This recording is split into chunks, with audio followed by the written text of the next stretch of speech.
Hello and welcome to Professor Kev Show. I got my buddy Bella with us from Living Outside. Good afternoon, Bella. Welcome to the show. Thank you. So nice to be here. So, why don't we start at the beginning? Let's talk a little bit about your nonprofit, Living Outside. Why did you start it? Yeah, for sure. So, Living Outside is a nonprofit that aims to destigmatize homelessness via distributing direct aid. And I have always been very aware that there were a lot of homeless people where I grew up, specifically in Chicago.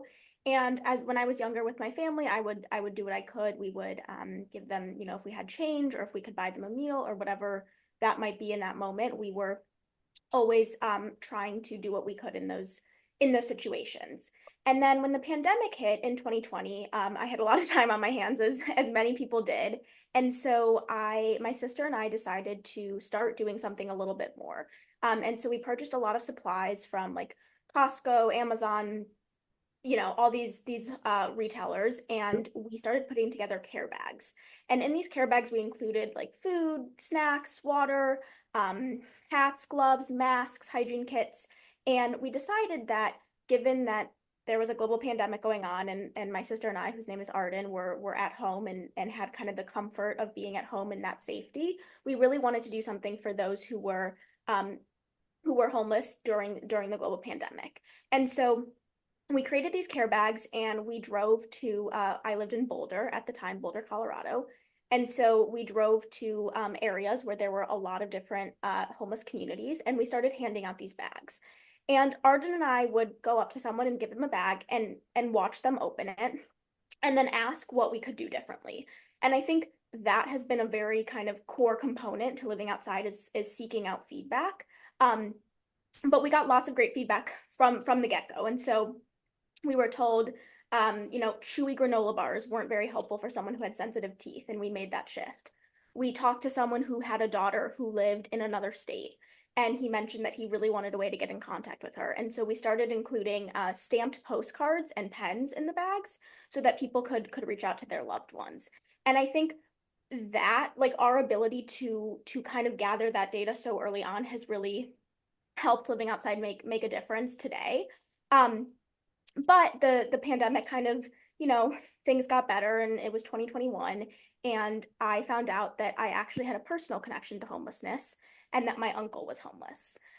So I was very eager to meet him, and that eventually did happen. I flew to Beverly Hills where he lived with my mom, and I met him for 2 days, and it was definitely like the best trip of my life. And, I know that's pretty cliche, but to me, I think really all we did is we walked and talked. And I got to see his community. I got to see how many people loved him. I got to see his incredible personality. And I also got to see that he was facing immense challenges, and he had been homeless for, I think, 8 years at that point in 2021. So he had built a community. He had built a real community. And there were people who, everywhere my mom and I went, people were very excited to meet us. My uncle's name, I call him Uncle Jay. And everyone was kind of, very, very welcoming to him and also very complimentary of him. And we went to a dinner at one of his friends' house, who was married, who had a family business, who had two kids.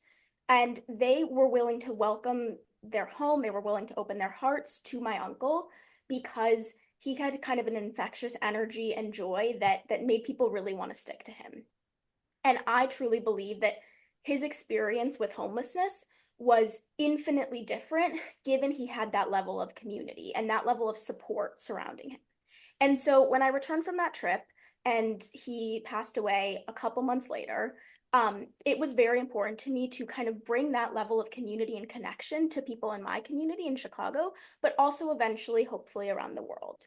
And so with living outside, what we try and do is we realize that homelessness is a multifaceted issue that is going to take a lot of different brains and hearts and dollars to solve, right? It's not something that a 17-year-old can solve on their own. It's not something that the president of the United States can solve on their own. It takes a lot of different policymakers, stakeholders to kind of work together towards those Yep. issues. And so for me and Arden, we kind of started thinking about, well, what can we do, right? Because I think a lot of people who are housed individuals and realize that homelessness is an issue, sometimes might let the scope of the issue that is homelessness get in the way of actually making a tangible difference today. And so for us, with these care bags, the care bags are a vehicle towards stigma reduction. And what that means essentially is that there are a lot of people who likely unintentionally have internalized stigma and biases towards homeless people. And that is reflected in a lot of different areas of our society. That is reflected in people who cross the street when they see someone who is homeless. That is reflected in people who look the other way, who hold their kid's hand a little bit tighter, and who have kind of this internalized fear.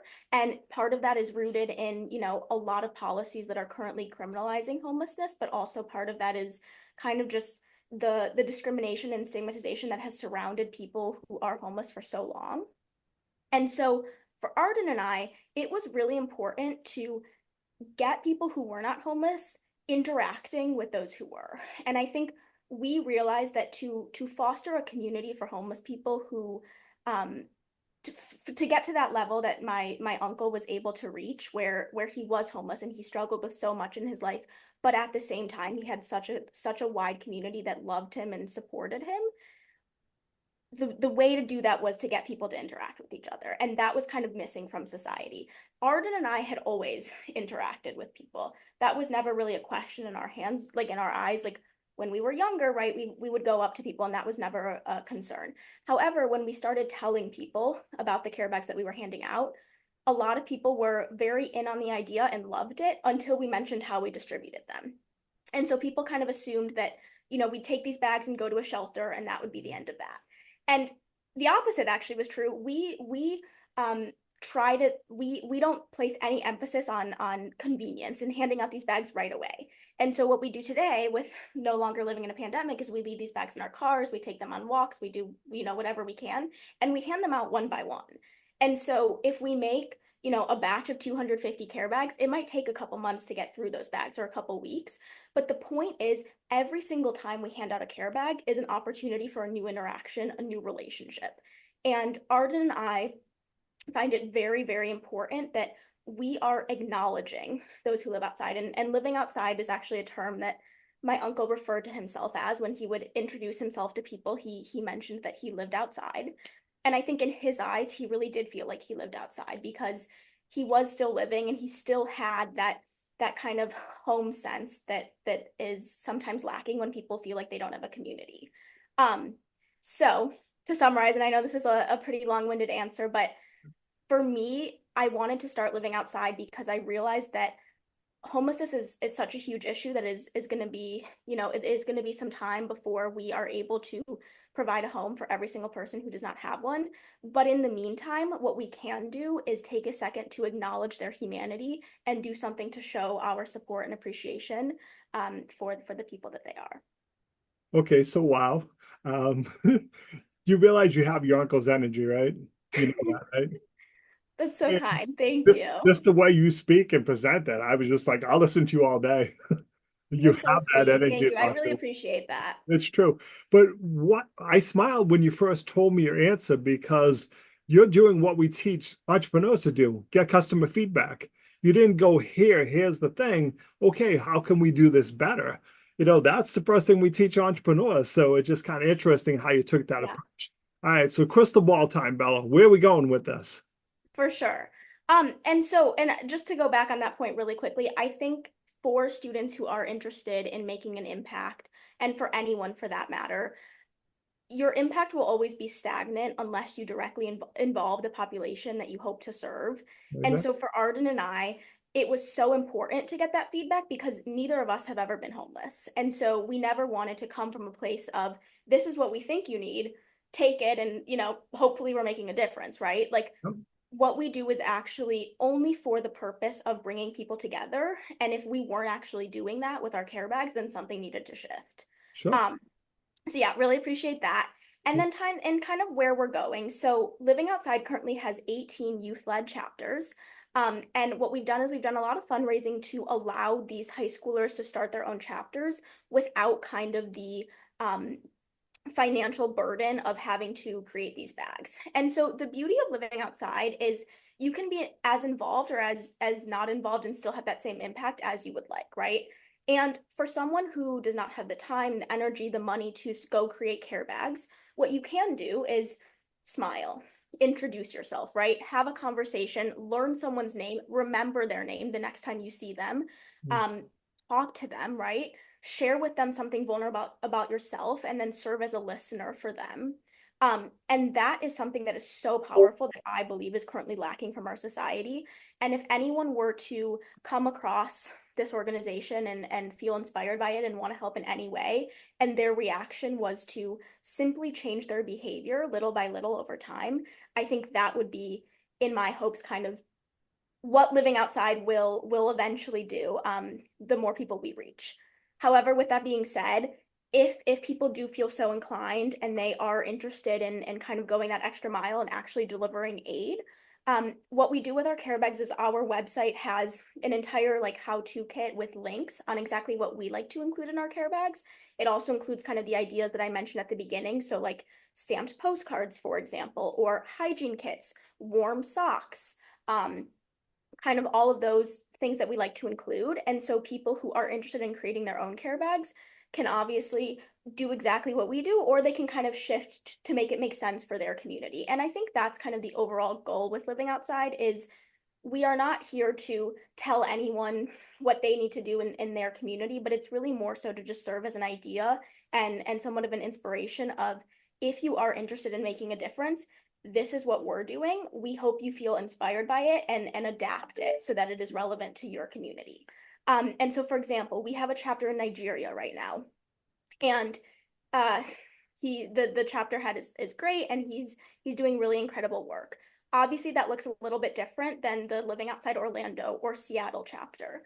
But that is the point, is that homelessness is an issue that is worldwide, and we hope with Living Outside that people begin to realize that wherever they are, they can make a difference. And so I think eventually, a dream of mine, I'd love to get involved in the policy side of things. I would love to, be able to really be an advocate on a larger scale. But I think at this point, the biggest goal I have in my mind is to share this story with as many people as I can and inspire people that even if they can't do any of the above, what they can do is they can simply acknowledge someone who lives outside, because that in itself takes absolutely no time, no anything, right? And there's nothing to lose. And so even if that's a simple, you're at a red light and you see someone who is, who is living in a tent or whatever that might be, and you wave at them, or you tell them that you hope they have a great day, or if you have the time, you have a conversation, right? That is so important, and that to me is kind of all I have ever hoped for with living outside. So what's the best way for people to reach out to if they want to learn more, Bella? Yeah, for sure. So you can find our website at livingoutside.org. You can email me at bella@livingoutside.org, Bella. We have our social media, so you can find us on Instagram at livingoutside.org. Our LinkedIn is Living Outside.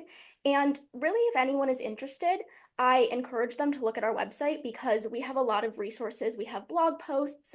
We have all those links that I mentioned in the beginning. We're currently in the process of creating video tutorials for how to make these bags. But most importantly, kind of, we have the outline and we have the idea. And I encourage people to do with that what they will and kind of make it their own. So yes. Okay, Bella, I appreciate you taking a few minutes calling to show. And as always, thanks for being my friend. Thank you so much.